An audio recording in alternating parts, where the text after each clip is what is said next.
Құрметті тыңдармандар, біз сіздермен бүгін салықтардың тұтынушы және өндіруші әл-ауқатына қалай әсер ететіндігін қарастыратын боламыз.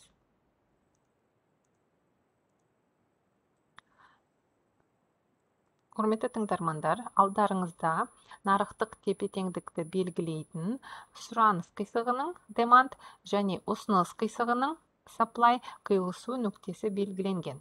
Сұраныс пен ұсыныстың қиылысу нүктесін эквилибриум деп атаймыз.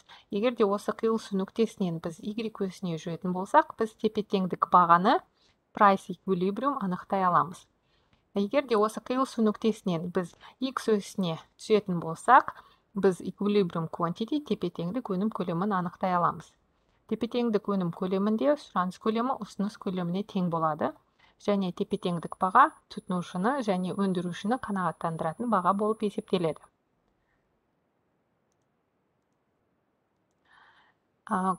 Егер де аталған нарықта біз өндірушілерге немесе тұтынушыларға салық салатын болсақ, біз келесі өзгерістерге қол жеткіземіз.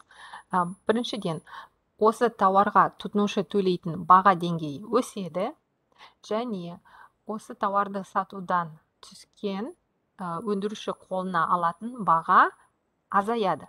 Тұтынушы төлейтін баға мен өндіруші қабылдайтын баға арасындағы аралық ол салық мөлшерлемесі болып табылады. Салық мөлшері болып табылады. Салықтан түскен табысты қалай есептейміз? T әрпімен біз салық мөлшерін белгілейміз, Q әрпімен сатылған өнім көлемін белгілейміз. Егер де салық мөлшеріне сатылған өнім көлемін Q-ді көбейтетін болсақ, біз мемлекеттің салықтан түскен табысын есептей аламыз.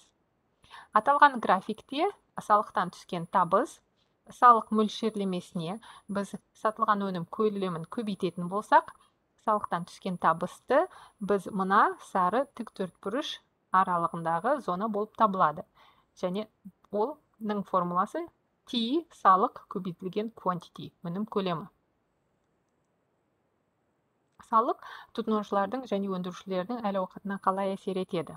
Егер де аталған графиктегі зоналарды біз ағылшын алфавитінің әріптерімен белгілейтін болсақ, келесі зоналар қалыптасады. A, B, C ол салық салынғанға дейінгі тұтынушының ұтысы. Және сіздер білесіздер, тұтынушы ұтысы ол сұраныс қисық сызығынан төмен, тауар бағасынан жоғары орналасқан зона болып табылады. DEF бұл салық салынғанға дейінгі өндірушінің ұтысының зонасы, және ол ұсыныс қисық сызығынан жоғары және бастапқы тауар бағасы деңгейінен төмен орналасқан мына үшбұрыштың зонасы болып саналады.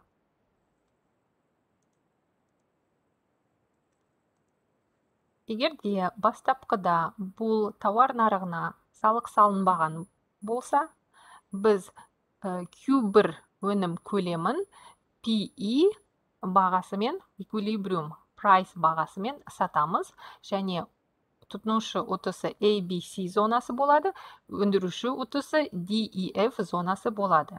Егер де аталған нарықтағы тауарға біз салық салатын болсақ, өндірушіге немесе тұтынушыға салық салған жағдайда аталған тауар үшін тұтынушы төлейтін баға деңгейі жоғарылайды. Бұл PT тұтынушы төлейтін баға, бірақ өндіруші қабылдайтын баға азаяды. PC сатушы.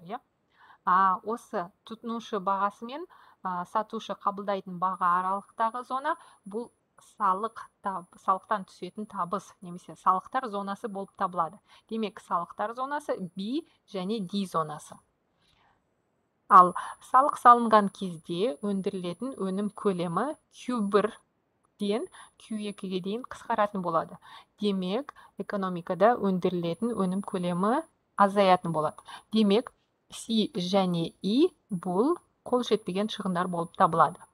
Демек, салықтар қалай тұтынушының әл-ауқатына әсер етеді? Тұтынушы ұтысын талдайтын болсақ, бастапқы ұтысы ABC зонасы болды, салық салынғаннан кейін B мемлекетке кетеді, C қол жетпеген шығындар болып табылады. Ал өндірушінің ұтысы қалай өзгереді? Бастапқы салық салынбағанға дейінгі өндірушінің ұтысы DEF зонасы болса, салық салынғаннан кейін D зонасы бұл мемлекетке салық ретінде төленеді, и ол өндірілмеген, қол жеткізілмеген шығындар болып табылады. Демек, өндірушінің қолында тек қана F зонасы ғана өндірушінің ұтысы болып табылады. Егер де аталған өзгерістерді біз кестеде белгілейтін болсақ, тұтынушының бастапқы ұтысы ABC зонасы болды, салық салынғаннан кейін оның ұтысы A зонасына дейін қысқарды. Тұтынушы B және C зоналарына қол жеткізе алмайды. Өндірушінің бастапқы ұтысы DEF зонасы болды, салық салынғаннан кейінгі ұтысы тек қана F зонасы болып қалады. Өндіруші D және E зоналарына қол жеткізе алмайды. D және E зоналарын жоғалтады. Салық болмаған жағдайда мемлекет салықтан табыс алмайды.